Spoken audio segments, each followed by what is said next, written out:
Assalamualaikum warahmatullahi wabarakatuh. Halo guys, di video kali ini aku akan menjelaskan tentang sistem akuntansi desa atau kelurahan pada materi pembelajaran praktikum akuntansi lembaga pemerintahan. Sebelum saya melanjutkan materi sistem akuntansi desa atau kelurahan ini, saya mohon izin untuk memperkenalkan diri terlebih dahulu. Nama saya Audrey Fatmadila, nomor absen 3 dari kelas 11 akuntansi 1 SMKN 1 Pogalan. Materi pertama yang akan kita bahas adalah pengertian desa dan kelurahan. Di sini teman-teman ada yang sudah tahu belum apa pengertian desa dan kelurahan itu? Jadi teman-teman, pengertian desa dan kelurahan itu akan aku bahas sekarang ya. Yang pertama adalah desa.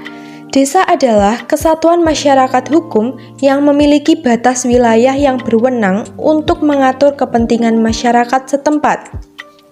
Hal ini juga tertuang dalam Undang-Undang Nomor 6 Tahun 2014 yang berbunyi, desa adalah kesatuan masyarakat hukum yang memiliki batas wilayah yang berwenang untuk mengatur dan mengurus urusan pemerintahan, kepentingan masyarakat setempat berdasarkan prakarsa masyarakat, hak asal-usul dan atau hak tradisional yang diakui dan dihormati dalam sistem pemerintahan Negara Kesatuan Republik Indonesia. Yang kedua adalah pengertian kelurahan. Kelurahan di sini adalah suatu wilayah kerja lurah di bawah kecamatan. Dalam Undang-Undang Nomor 22 Tahun 1999, kelurahan adalah suatu wilayah kerja lurah sebagai perangkat daerah kabupaten dan daerah kota di bawah kecamatan. Yang kedua adalah pengelolaan keuangan desa. Jadi teman-teman, keuangan desa itu menurut Undang-Undang Desa adalah semua hak dan kewajiban desa yang dapat dinilai dengan uang serta segala sesuatu berupa uang dan barang yang berhubungan dengan pelaksanaan hak dan kewajiban desa. Di sini juga ada siklus manajemen keuangan desa. Yang pertama ada perencanaan, yang kedua ada penganggaran, yang ketiga realisasi anggaran, dan yang terakhir adalah pelaporan dan pertanggungjawaban. Selanjutnya kita akan melihat perbedaan desa dan kelurahan dalam berbagai aspek. Aspek yang pertama ada di mata pencaharian penduduk. Di desa, mayoritas masyarakatnya bermata pencaharian agraris, lebih ke homogen, sedangkan di kelurahan, mayoritas masyarakatnya di sektor jasa atau industri, lebih ke heterogen. Yang kedua ada aspek kedudukan. Desa bukan bagian dari Pemda atau bukan SKPD, sedangkan kelurahan merupakan bagian dari Pemda atau SKPD. Perbedaan yang ketiga ada di pemilihan pemimpin. Di desa, kepala desanya dipilih langsung oleh masyarakat, sedangkan di kelurahan, lurah ditunjuk atau dipilih langsung oleh kepala daerah. Perbedaan yang keempat ada di pengawasan. Desa di bawah pengawasan BPD atau perwakilan masyarakat, sedangkan kelurahan tidak memiliki BPD, pengawasannya langsung dari Pemda. Yang kelima ada pada status kepegawaian. Di desa aparatnya bukan PNS atau ASN, sedangkan di kelurahan seluruh aparatnya PNS atau ASN. Perbedaan yang keenam ada dalam aspek pembiayaan.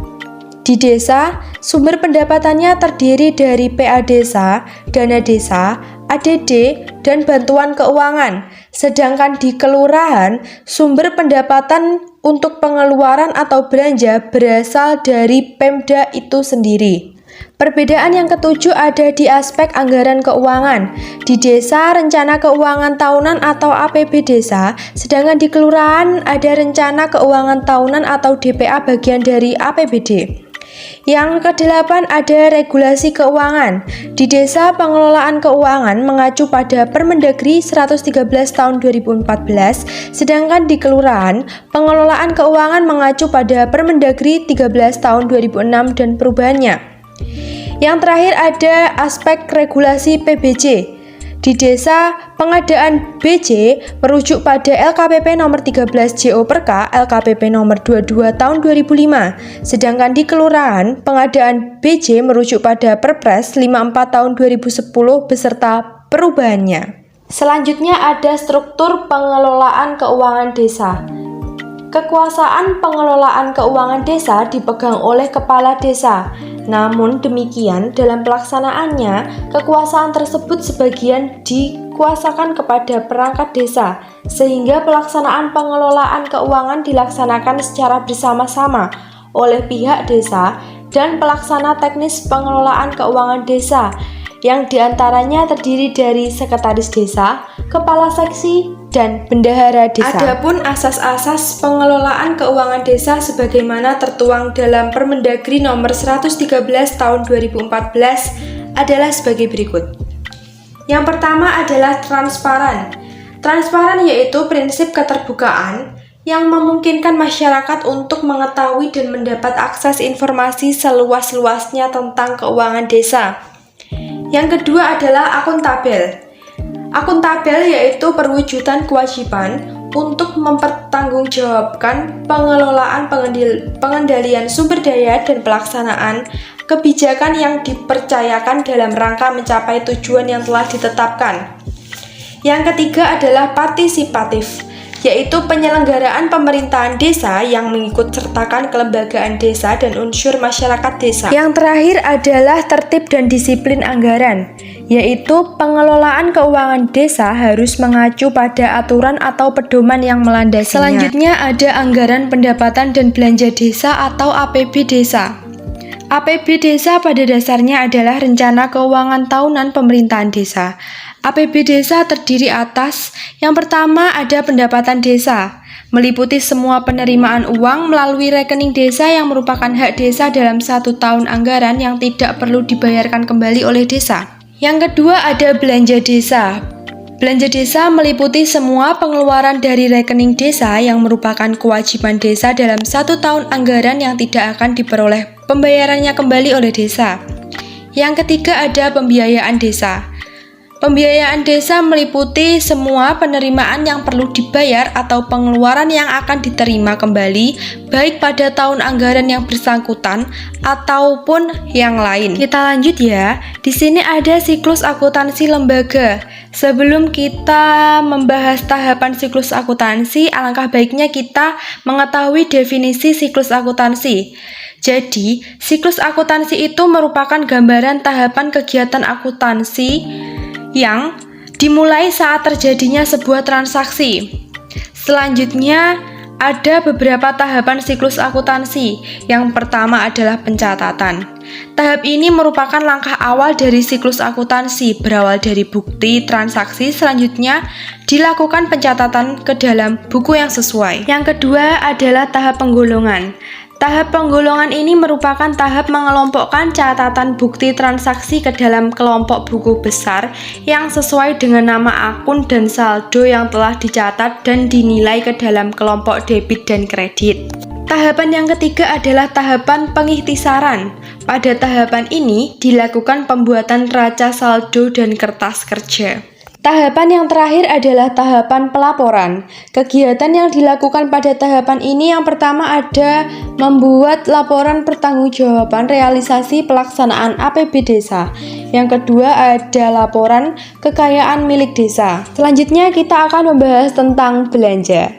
Jadi menurut Peraturan Pemerintah Nomor 24 Tahun 2005, belanja adalah semua pengeluaran dari rekening kas umum negara atau daerah yang mengurangi ekuitas dana lancar dalam periode tahun anggaran bersangkutan yang tidak akan diperoleh pembayarannya kembali oleh pemerintah.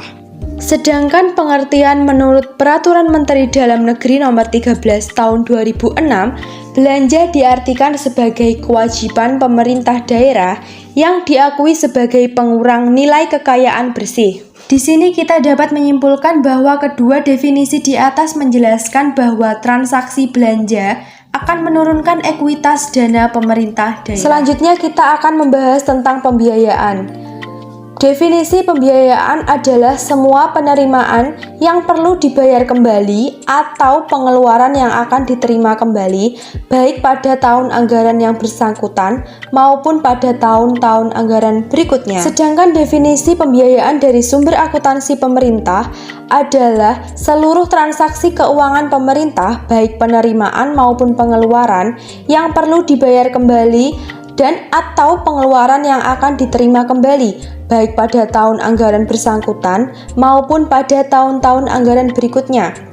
Yang dalam penganggaran pemerintah terutama dimaksudkan untuk menutup defisit dan memanfaatkan surplus anggaran. Dari kedua definisi tersebut, jelas terlihat bahwa pembiayaan merupakan transaksi keuangan pemerintah pada tahun anggaran yang bersangkutan maupun tahun-tahun anggaran berikutnya. Sedangkan tujuan dari transaksi ini adalah untuk menutupi defisit anggaran atau memanfaatkan surplus anggaran. Transaksi pembiayaan terdiri atas penerimaan pembiayaan dan pengeluaran pembiayaan. Pasti salah satu dari kalian yang ada di sini bertanya-tanya, transaksi penerimaan pembiayaan itu asalnya dari mana toh? Jadi teman-teman, transaksi penerimaan pembiayaan itu asalnya dari penggunaan silpa tahun anggaran sebelumnya, pencairan dana cadangan, hasil penjualan kekayaan daerah yang dipisahkan, penerimaan pinjaman daerah, penerimaan kembali pemberian pinjaman, dan yang terakhir ada penerimaan piutang daerah. Loh, sedangkan pengeluaran pembiayaannya berasal dari mana? Transaksi pengeluaran pembiayaannya berasal dari yang pertama, pembentukan dana cadangan, yang kedua, penyertaan modal pemerintah daerah, yang ketiga, pembayaran pokok pinjaman, dan yang terakhir ada pemberian pinjaman daerah. Sebelum mengakhiri PPT ini, saya ada beberapa motivasi buat teman-teman semua. Semoga suka ya. Dari Michelle Hartono, kalau kamu mau sukses, harus siap dengan segala resikonya. Kalau kamu nggak siap, jangan harap kamu bisa melihat puncak kesuksesanmu. Sekian dari saya, apabila ada kurang lebihnya, saya mohon maaf. Wassalamualaikum warahmatullahi wabarakatuh.